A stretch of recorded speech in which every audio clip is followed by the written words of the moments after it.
So we complete our 3 days of wrestling content here on Pop with a little TNA Impact. Yes, I'm going to be talking about the Impact Wrestling broadcast from last week and the week prior.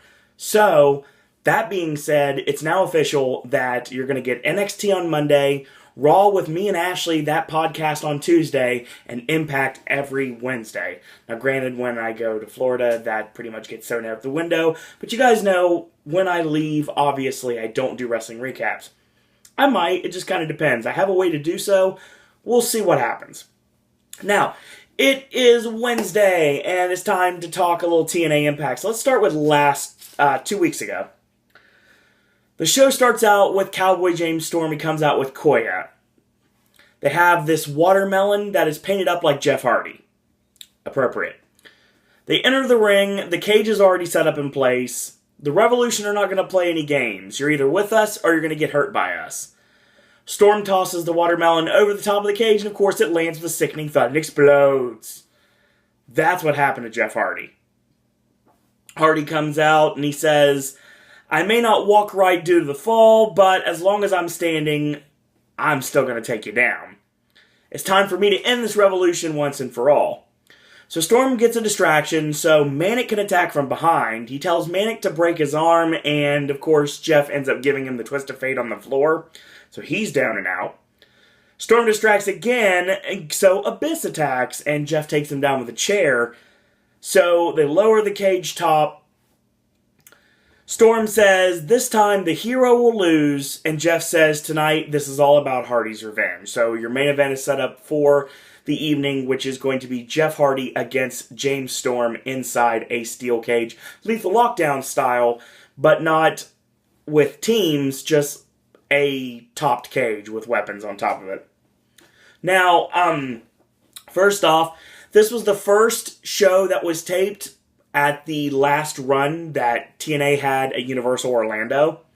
And I like the new set. It's very futuristic. It's very blue. If you don't like blue, TNA is probably not the company for you, without a doubt. The ramp is a little understated. I like that. I like the lights, like the LED lights at the top of the ramp. Kind of reminds me of the Super Dave Osborne show. I thought that was kind of cool. I like the blue tinge to everything. It's got like a Thunder look to it, like an old school SmackDown, old school Thunder, like mixed together. I like that. I like it a lot. And I like the understated lights that TNA has had ever since they moved to Destination America. I've always enjoyed that, and it's a great way to focus. Obviously, I've not noticed any of the old school crowd members of the shows that were taped at Universal. Maybe that crowd left. They might be down the road at Full Sail, who knows. But, probably. Actually, I know that for a fact. They probably are.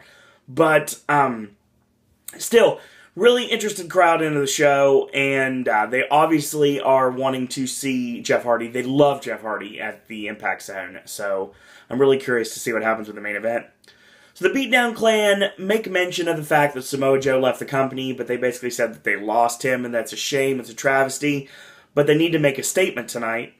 Loki says he's going to get his championship back, looking more like a Briscoe than ever before, and basically they're saying that there's somebody in the wings, but they're not really mentioning who it is. We'll get to that. So James Storm is in the back, and he says the Revolution all have failed him. Koya, you need to get rid of Jeff Hardy, or you're gone.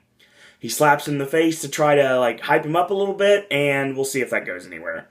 Get our first match of the evening. It is for the TNA X Division Championship. Rockstar Spud defending against the man that he beat for the championship when he cashed in his Feast or Fire briefcase, and that is Loki. So, representing the Beatdown Clan. I like the banners they had. It wasn't in every match, but the Beatdown Clan banner on the left side and the I'm with Spud button on the right side, I thought that was kind of cool. So let's pick it up off the midway point here. So, Spud with a sunset flip, it gets countered with the double foot stomp from Loki. Basically like a standing warrior's way is pretty much what he hits. So Loki charges and he misses, ducks the right hand, boots and punches from Spud, snap jabs, winds up, and Loki just chops him hard in the chest and drops him. Ducks the right hand, modified Pele kick connects, comes off the ropes, nails a nice satellite DDT. He rips off the bow tie, and it's time to get serious. So MVP distraction. And that's on Brian Hebner, who's your referee for this match. This allows for Spud to go for the underdog, but Loki nails him from behind as Kenny King distracts him. There's a whole lot of distractions going on here. Drew Galloway's in the crowd, and that allows for a distraction. MVP swings at him, of course. He's standing behind the barricade, and obviously the BDC are not going to go over that at this point.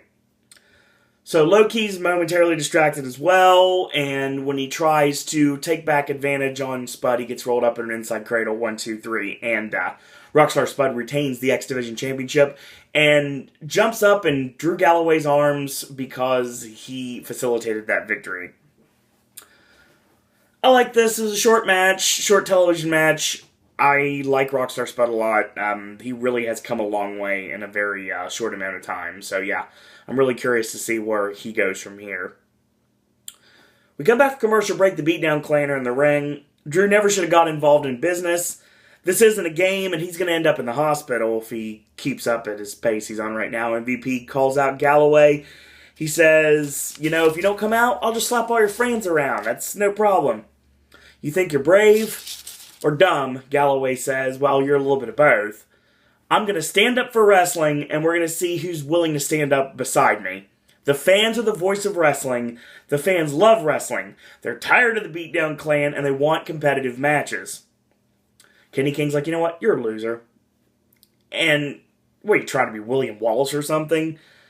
Remember, the King is the one who took Wallace's head. I like that, nice Braveheart reference. They threaten to break Galloway's legs, and he's like, you know what, fine, whatever you have to do, I'll go down for the cause, no worries there. And Loki's like, you know what, I'm still butthurt about getting busted open hard way with that lead pipe by you, so yeah, I really want to fight you legitly.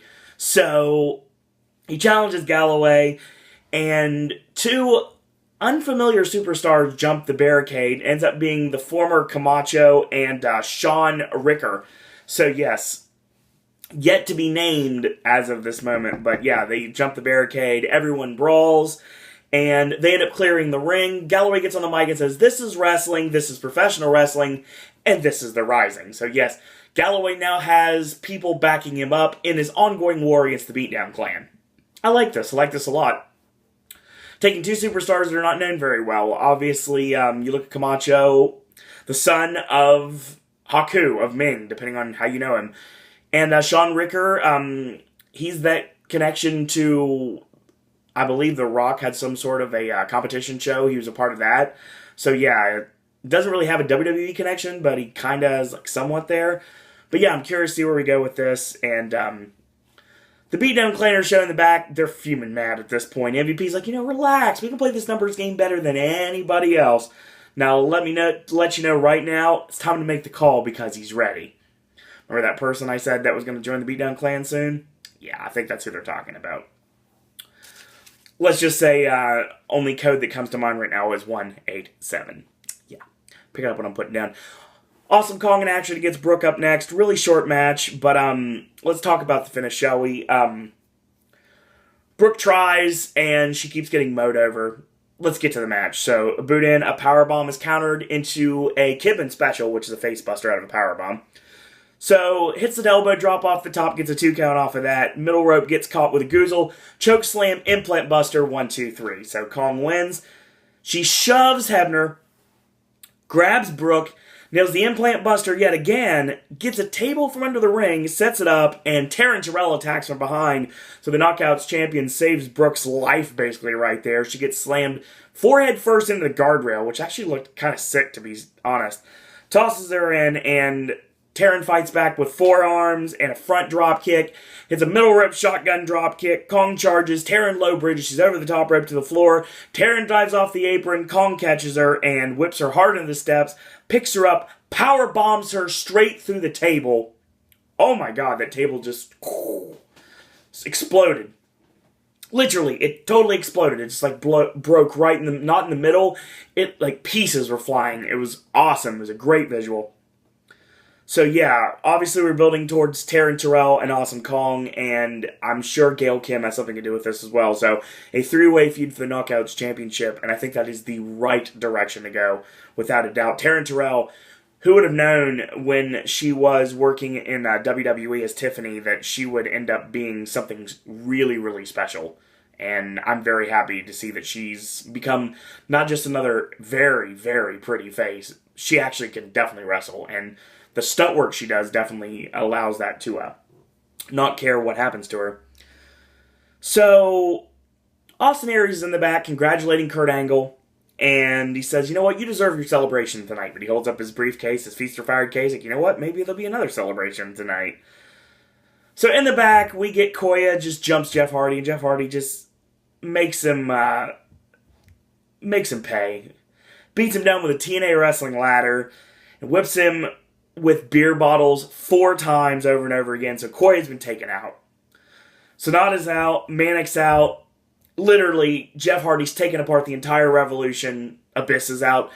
He wants James Storm one-on-one, and the only way to make that happen is get this match worked out. We'll take out the minions first, and that's exactly what he did. So we're getting a straight one-on-one main event, because obviously Koya is now taken out.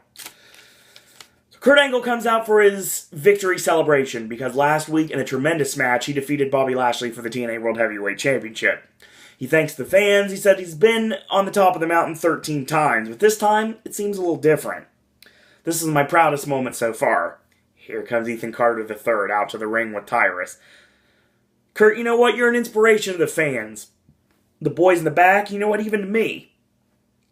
You're the king. You finally conquered the Destroyer.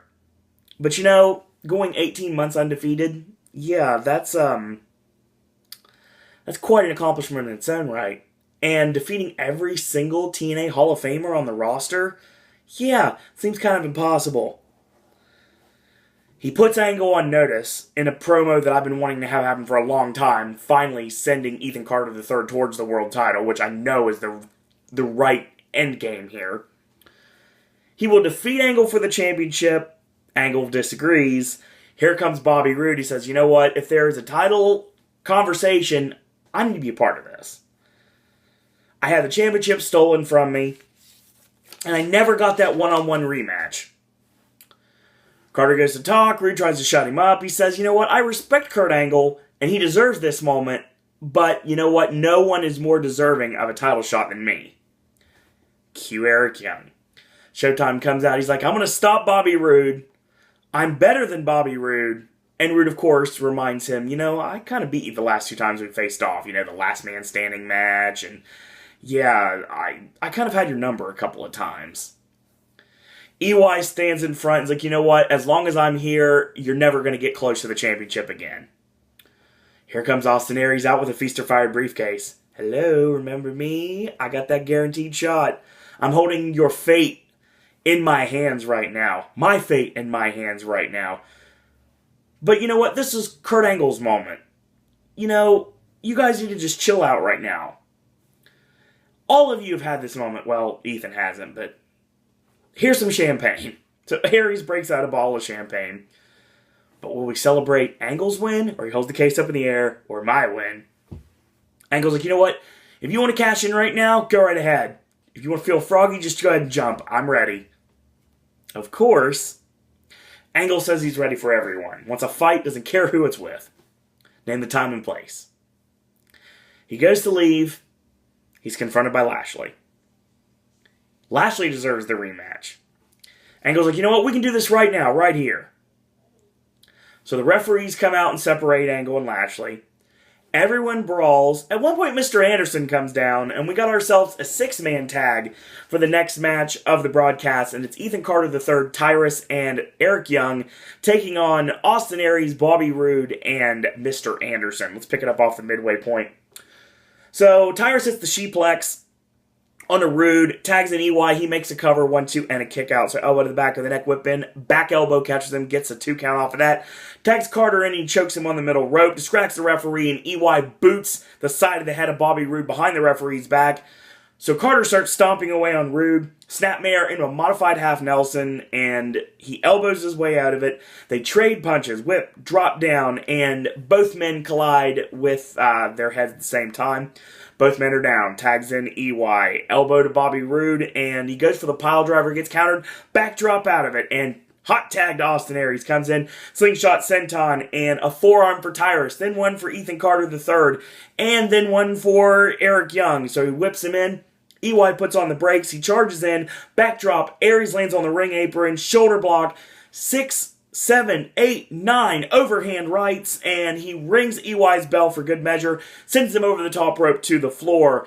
Heat-seeking missile is stopped by a shot from Tyrus, cuts Aries off, tucks the clothesline, and Anderson with a leaping clothesline to Tyrus. EC3 tosses Anderson, and Aries hits the rolling elbow. EC3 knocked all the way to the floor. Heat-seeking missile on Tyrus. EY post Mr. Anderson, gets back in the ring, goes up top, gets rocket launched off the top by Bobby Roode, whips Aries into EY with the IED dropkick into the double R spinebuster. Aries goes up top. And, of course, Ethan Carter cuts him off by grabbing the foot to try to prevent the 450 splash, but Carter gets kicked to the floor and ends up with Austin Aries hitting the 450 splash onto Eric Young, but he misses, hits nothing, and, of course, he locks on the figure 4, and Aries is forced to give it up. Great match. Really great match between these 6 superstars. Like I said it once, I said it a billion times. Ethan Carter III is criminally and easily the most underrated superstar in the wrestling business today. I will say that right now, straight up. When it comes down to it, he's not a future world champion. He might as well have already been world champion. Guy's been going undefeated, did a gimmick for 18 months. He's been undefeated. Had some great matches with Bully Ray and Sting and Magnus and a lot of superstars. The blood feud, I do mean the blood feud with Rockstar Spud, has helped put him on the map as well, yeah. WWE dropped the ball with Ethan Carter III, without a doubt, and I know that eventually they're going to kick themselves for it. This match was awesome. I totally loved it. I love the finish. I love the way it worked out. The psychology of this match worked really well. When he missed the 450, he landed on his knee, got locked in the figure 4, and he had to give it up. He didn't want to give it up, but he had to, because obviously you tap out in order to fight another day and prevent, like full-time injury, like permanent injury. So I like that segment. Worked really well. So Bram comes out. He calls Magnus a coward. He hides behind his family. He sent his old lady to finish his work for him. And he's simply pathetic. Mickie James has more balls and that is more than a man than you ever will be. Here comes Magnus and Mickie out to the ring. You say one more word about my boy, this will be an issue for the police. I'll say right now, the ha-has I've had for Impact the last several weeks are because of this program. They really are, because it's one of those, like, there's one of those things that's like, yeah, this is awesome, like, beat him down, but then there's one of those things like, you know what, if you talk about my boy, you might want to call the police, because, yeah, it's going to be bad for you. I like the way he said it. I think it worked really well. You know, I got your job. I'll completely turn a blind eye to the fact that you turned your back on me, obviously. But when you touch Mickie James, you kind of went the wrong direction. Bram wants a fight, and Magnus is like, yeah, sure, we'll do this. Bram wants to see Mickie James cry after he beats Magnus's ass. Mickie goes, I will cry tears of joy when Magnus rips the pubes off your face and beats your ass. Bram's like, you know what? The door's always open. And Magnus is like, fighting time. So he hits the ring, and Magnus ends up getting caught with a low blow. Spin kick, grabs Mickie to kiss his boot one more time. He's like, you know what? How about you give me a big, wet, sloppy one instead? And Magnus hits a German suplex and beats Bram down with an inch of his life. Grabs that turnbuckle and nails Bram in the back with it. Mickie James attacks, and Magnus has to pull her off. So I really like the storyline a lot. I like what they're doing with Bram. They're taking a character they really haven't any identity whatsoever, and they've actually given him one. I really like this history with Bram and Magnus. I really enjoy the direction we're going with this. And now, when you're going to interject someone else into this, I'm curious to see what direction we go. I think we're getting a new member of something very soon, but I'm getting ahead of myself because that's not the episode we're on right now. Main event steel cage match. It is Jeff Hardy against James Storm. So we pick it up off the midway point, because that's what we got to do in a match like this. As I get my notes like to the side of it. Alright. And I dropped them on camera, which is even funnier. Hold on. Alright. 2 pages. Alright. Let's have some fun, shall we? So Storm hits the snap jabs. Big right hand knocks Hardy for a loop and drops him into a garbage can, which is laying on the canvas. Chair set up in the corner, setting up your own demise. I've done it many times. He catches the foot. Spinning back kick, of course, catches him, and that's a Hardy special right there. Storm with a clothesline, whips him in, and Hardy counters with a short arm clothesline. Boot in, whip in, reverse. Hardy off the ropes with a flying forearm. And, of course, we have the inverted atomic drop, the double heels to the midsection, and the seated drop kick. Connect 1-2, and a kick out. Charges in. He eats the boot. Hardy ducks the last call, and boot in. Twist of fate goes up top for the swanton. But, of course, Storm gets the knees up. Nails the eye of the Storm, gets a 2 off of that, which is an awkward spot to do when you have a cage top. It's kind of like when Sid Vicious powerbombed the late, great Brian Pillman at the War Games in 1990. Don't powerbomb in a cage that's on the top because it doesn't work. This is pretty much the same way, but they made it look okay, so I'll give them that. Boot in, side Tennessee leg sweep connects, closing time, lung blower, last call, 1, 2, and no, Hardy still kicks out. So Storm grabs the cowbell to finish him off. Hardy ducks the shot, and boot in, tosses Storm into the chair that's already been set up in the corner by Storm, ironically enough, earlier on. Nails the Whisper in the win off the top, goes up top, swanton, 1, 2, Storm kicks out. Hardy's shirt comes off, females in the crowd go insane. Storm with a low blow. Storm heads up top, and he grabs the can. Hardy nails him in the back twice with it. Climbs up. Hardy channels his inner American Gladiator, and he turns the trusses of the top of the cage into his personal hang tough. And he basically drop kicks Storm, knocking him into the cage over and over again. So he nails a Rana out of it and gets a 2.5 on that. Can lid to Storm's head. He grabs the cowbell. He decks Storm. Boot. Twist of fate, swanton, and he's not done. Climbs up again to the top of the cage. He monkey bars around the trusses, hanging tough style, and swing to get some momentum, and he does a splash, gets the 3 count right there. Entertaining match. Not exactly sure about the finish. It was okay. No blood for this. You would think this feud would be a blood feud. It's not. And I thought there would be at least blood in this match, and there wasn't. It was a steel cage match with no blood. I know in an era that we're in right now with wrestling in general, there are reasons to believe a cage match would have no blood, but I mean, come on, it's TNA. I mean, there's got to be some sort of blood, right? But there wasn't, and it still blew off the feud quite well. Is this the last we're going to see of James Storm and Jeff Hardy one more time? I'd say so. I'd say there's probably no way around it at this point. So yeah. I like this. I like this match. I like the show. I will say right now, Loki and Spud put on a decent match to kick it off. Awesome Kong and Brooke. It was okay. I really like the 6-man. And the main event was good. So yeah, it was a solid show. Let's talk about last week's show, shall we? Eric Young comes out, of course. This is Bell to Bell. Bell to Bell is, I would guess it's a TNA free preview, if I had to guess. We'll go with that. So EY's coming out for his announced submission match against Bobby Roode. And Young comes out, and for the people that were ever in the Impact Zone and heard how loud of a reaction that Eric Young would get, nothing. Nothing at all. He has no good reaction at all. He is getting booed by everyone. It's awesome. That's the power of Eric Young. He says, all good things must come to an end. Tonight, he will write the final chapter of Bobby Roode's pathetic career. Roode comes out, he says, you know what, remember, since you cost me the world title, I've beaten you in a cage and also in Last Man Standing. Young says the same thing he said last week. He's like, you're not going to get another shot at the title. I'll do anything it takes to make you pay. I will make you submit, and I will break your will. Bobby Roode says, you know what, I'm going to make you cry like a bitch. So that's what we've got.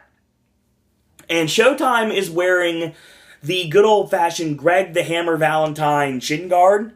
So Bobby Roode doesn't have his rugged Ronnie Garvin hammer jammer here, but this match reminded me a whole lot of Garvin and Valentine at Royal Rumble 1990. I really liked this match a lot. I thought it gelled really well.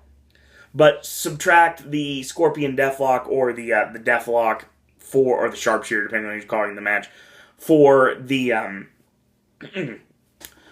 for the figure 4 and the Boston Crab. So yeah, I really like the way this match went, because obviously Valentine with the figure 4, EY's got the figure 4, Bobby Roode's using the Boston Crab for some reason. So yeah, let's talk about this submission match, shall we? Come off the commercial break. Roode with a 10 punch, gets tossed off by Young at 5. Roode lands badly on the knee, and that's when everything starts. That's when he isolates the body part, and Young goes to work. Locks on a leg bar with a leg grapevine. Roode gets to the ropes. Roode goes to the floor to try to regroup. EY Pillman clips his knee and yanks the knee back, hits the knee breaker, slams the leg against the ring post. Does not a ring post figure 4, but like a ring post ankle lock, basically. Like a double ankle lock. I like that. Pulling against the post, whips him hard in the post, tosses him in, whip him in. Roode telegraphs the drop kick, and a Boston Crab is countered by EY, and EY charges in, eats the crossface, but no, he gets to the bottom rope as well. Roode with a double leg, Boston Crab, and Eric Young gets the rope break. So EY uses the tights to pull momentum to send Bobby Roode to the floor. Sends him face first to the top of the ring steps, lays him across, lifts up his knee, and drives it hard into the top of the ring steps. Tosses him in, Roode with 2 chops. They trade punches, whip in is reversed, and Bobby Roode cannot stand his leg buckles underneath him. So Young goes for the figure 4 for the first time. Roode turns momentum, and the figure 4 is not working this time. EY ends up getting bumped into Brian Hebner. Crossface, no ref. He's tapping, no ref, doesn't matter. So Roode tries to bring Hebner up to his feet, eats Young's leg lariat, figure 4 with the shin guard, Valentine style, and he just has to give it up. So yeah, he doesn't want to. He wants to fight. He's like, no, and it's like, yes, I give up. So I like this match a lot. Old school to the core. Excellent match. I really enjoyed this. So Davey Richards comes out next program. Next segment of the match, he basically says, he comes out with the tag team titles. Eddie Edwards is on crutches. Apparently, Eddie broke his heel at a one-night stand taping. So, with his fractured heel, he's going to be out a while. So the Wolves can't defend, so they have to relinquish the TNA World Tag Team titles. They were thinking about a replacement partner, but blood's thicker than water, and they're going to stay together, or they're not going to have anything at all. So, they're going to relinquish the titles. They will hunt down the new champions, they will capture the titles, and then they will tear them to shreds. Remember, the hunt never dies. So now we start, I'm guessing this week, our search for a brand new set of TNA World Tag Team Champions. Really curious to see what direction we go with this, honestly. I somewhat know, but not really.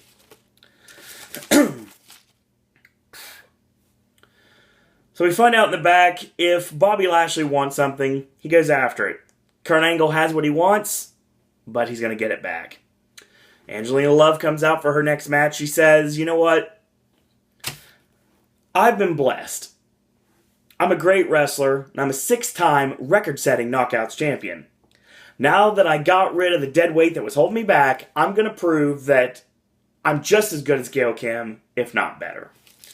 So that's our next match on Bell to Bell. It is Gail Kim and Angelina Love. We'll pick it up off the midway point. They're fighting on the floor. Gail hits the Canadian leg sweep into the ring apron. They get back in at 9. They trade forearms on their knees. They get up. 3 round kicks from Gail and comes off the ropes. Leaping clothesline. Flying armbar, and she charges in with her crossbody in the corner. Angelina's in some trouble. Hits the shotgun drop kick. Does Gail 1-2 and a kick out. Backdrop, but she can't follow through due to her back being worked on before I started typing. So, Eat Defeat is shoved off, and Gail with a forearm, wrist lock to spring to the top rope, and it looks like it was going to be a rope walk Rana, but it looks really bad. It turns out to be a powerbomb. That's what I think they were going for, but it doesn't really work. She kind of was like, ugh. So, and some marks in the crowd were chanting Botchamania. She gets a 2 off of that. Somehow. Hits the Botox injection, but Gail's with her foot on the bottom rope. And she hits the Botox injection again, but nothing connects.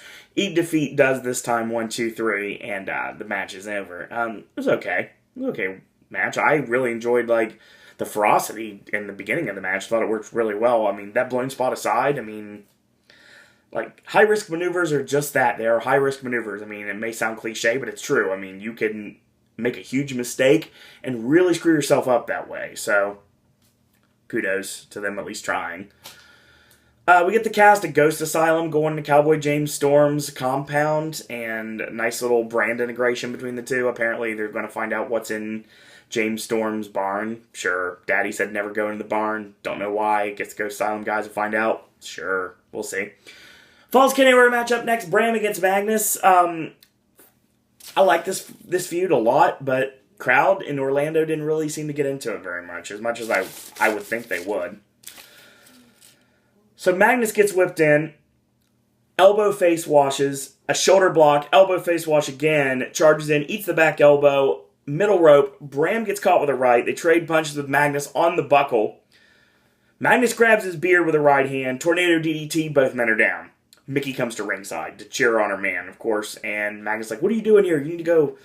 So Magnus makes the cover, gets a 2 count off of that. Bram grabs a chair, back shot, sends Magnus to the floor, stomps away, chair across the throat, choking him with it. Chair halo rams him in the ring post twice, lays Magnus across the ring steps, and a chair to the back of the head to try to end him, and of course he stops. He's like, you know what? I'm not going to do this. Walks towards Mickie James instead, and Mickie slides under the bottom rope. Bram follows her in the ring and backs her in the corner. Here comes James Storm. Storm's like, you want to hit a woman, you hit me. That's interesting. Yeah, so James Storm's a woman? No, I don't think that was the way it should have been worded, but yeah. It's like, how about if you want to hit a woman, you, see, it doesn't work any way you say it. It's like, if you really look at it, I'm reading it right here, it's like, yeah, he basically just called himself a woman, yeah. James Storm is anything but a woman. Anyway, Storm stands with Mickie at ringside. Bram charges in, gets the boot up, does Magnus, charges in with a big splash, and he misses in the corner. Magnus comes off the ropes, clothesline to the back of the head, and spine shaker connects 1-2, and Bram kicks out. So Bram's on the ring apron, back chair shot to Magnus' head, you know, the one where they're leaned over and he hits the chair back like this, gets the 2 off of that. Brighter Side of Suffering is countered this time, and the second time's a charm, because Brighter Side of Suffering does connect on the steel chair, 1-2, and a kick out. 2 power bombs, the spine shaker for 3, and Magnus wins. Mickie checks on Magnus, and quite a brutal match. Mickie's proud of Magnus. Magnus bumps into James Storm, asks why he's doing what he did, and he says, I'm just looking out for an old friend. And he kind of winks, and he walks out. That's going to be something, and that's going to be fun. Poor Ashes with Kurt Angle. He says, Bobby Lashley is dominant, a destroyer, and nearly unbeatable, but I beat him once, and I'm not about to let go of the championship yet. Alright. Main event time. And it felt like a big fight feel, really did. And they gave it over 20 minutes, and it was a classic match. Classic wrestling match. Kurt Angle defending the TNA World Heavyweight Championship against Bobby Lashley. Let's talk about it. So Angle gets caught with 3 round kicks in the corner. He dive bombs the lower back, does Lashley. A big right hand, an elbow to the head. A snap suplex gets a 2 count right there. So a back elbow, a whip. He puts on the brakes. Lashley charges in, backdropped over the top rope to the floor. So Lashley breaks the count at 6. They trade punches. He ducks the swing and goes for the German suplex. Second time, gets caught with a back elbow. Lashley fights out of it. So Angle charges in, eats the spine buster, 1-2, and the world champion kicks out. So he mounts him with punches, ducks the swing. Rolling German suplex is rolled this time, and locomotion is stopped the 3rd time by Lashley in the ropes with the back elbow. He charges in with Lashley. He leapfrogs over, gets caught, Tilt-A-Whirl Dominator 1-2, and Kurt Angle kicks out. So he sets up for a murder death kill. Lashley puts on the brakes, gets caught with an overhead belly-to-belly suplex. 3 German suplexes. The Angle Slam connects 1-2, and no, again, Lashley still kicks out. Angle drops the straps, the ankle lock is applied, a forward roll sends Angle to the floor, and he sends Angle hard into the ring steps, face first into the steps 3 separate times. Clubs him in the back of the neck, breaks the count at 9, rolls back out to continue the punishment. Hot shot to Angle on the rail, tosses him in at 6, hits a hanging vertical suplex, letting him set for 15 seconds before dropping him. Murder death kill connects 1-2, and Angle kicks out at 3. So Lashley heads up top. Angle with the right hand climbs up. Lashley's in some trouble. Angle slam off the top looked awkward as all get out and very dangerous, but it still worked. 1-2, and Lashley kicks out. Angle heads up top for the moonsault. Of course, he misses. Lashley with the ankle lock of his own, trying to beat Angle, add insult to injury by beating him with his own move. Forward roll sends Lashley into the buckle. Roll up, 1, 2, 3, and the shoulder was not down. They counted anyway. Lashley argues with Brian Hebner. It's like, you know what, my shoulder wasn't down. He's left dumbfounded. They shake hands. We get a instant replay of the match, of the finish of the match, and sure enough, Lashley's shoulder was clearly up. So controversy, and Hebner was out of position. There's a lot of different directions you can go with this. Obviously, Lashley didn't lose. They could continue the match. Obviously, if they wanted to continue that, they didn't. They could have done a lot of things. They could have a dusty finish out if they really wanted to do that. Hebner was out of position. They could have really done that too. I'm really curious to see if we do this match with like a special guest referee. It could be anybody at this point. I think it might be fun if you do that. Somebody that doesn't really have any sort of allegiance to either side. So, yeah. It was fun. Bell to Bell was entertaining. I think EY and Bobby Roode was a good old school submission match. I think Angelina Love and Gail Kim had its place on the show. Had a lot of ferocity at the beginning of it. I did like the Falls Count Anywhere match between Bram and Magnus. I thought it worked really well, but again, should have been blood in that match because obviously this is a blood feud. And Angle and Lashley, 20-minute classic. Very enjoyable. So, real quick, I will say right now before we get stopped here, Impact's coming back to Universal Orlando. Yes, they're going to be going once more to the Soundstage 20. And they are going to be there from May 8th through the 11th. There is a ticket package at shoptna.com for $75 per person. You can get tickets to all those events. And you can also get meet and greets with your favorite TNA superstars and a special entrance. It definitely would be worth it for me if I was able to be there. Unfortunately, 4 days of TNA action, and if you're in the Orlando area, check them out, obviously. So, yeah, TNA was spot on this week and last week, and next week we'll go on to one episode, and that's going to be the videos from now on. So, wrestling fans, hopefully you enjoyed your dash of wrestling for this week. Join us again on Monday for NXT, Tuesday for Owen and Ashley talk WWE Raw, and back to Wednesday for more Impact Wrestling. So, real quick programming note tomorrow, brand new Sip and Snack, going to be focusing on a couple snack items because my sinuses and the way that my sickness has made my body, I really don't know if I want to take on Red Bull yet. Probably next week. A couple candy bars next week, and finally cookie dough Oreos on Pop. I've been waiting forever for that.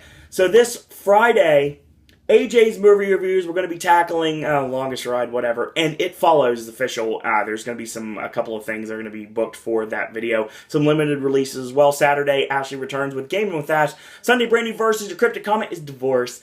And new Halloween Horror Nights video for 4, 5, and 6 of Dr. Jimmy's Cryptic Performances coming up very soon. Plus, got a lot of things still to come. Vlog of randomness on a sabbatical right now. Don't worry, it will come back when I'm in Florida, so no worries there. That may be a Florida-only segment, depending on how things work out. We'll see. So, as always, if you like these videos, tell your friends about them, leave a comment, do subscribe, help spread the word about Pop. If you haven't yet, go to Facebook, click like on our Facebook fan page. It's under Sir Owen Disney Pop, or if you want to search for it yourself without typing it in, it's Sir Owen Disney and Pop. If you'd like to friend request me while you're on that Facebook page, you're more than welcome to. It's Owen Disney. If you want to follow me on Twitter, it's at Sir Owen Disney. Or if you want to email me your thoughts, comments, queries, and opinions about WWE, about TNA, about NXT, want to talk Disney, Universal, Halloween Horror Nights, 'tis the season after all. If you would like to contribute to the Vlog of Randomness or Sip and Snack or Versus in one form or another, or if you just would like to become a popcaster yourself, or even if you just want to ask me a question, go right ahead, email me, sirowendisney@gmail.com. So in the meantime, I want to thank you guys and girls out there for watching, and until tomorrow, boys and girls, that's all I got to say about that.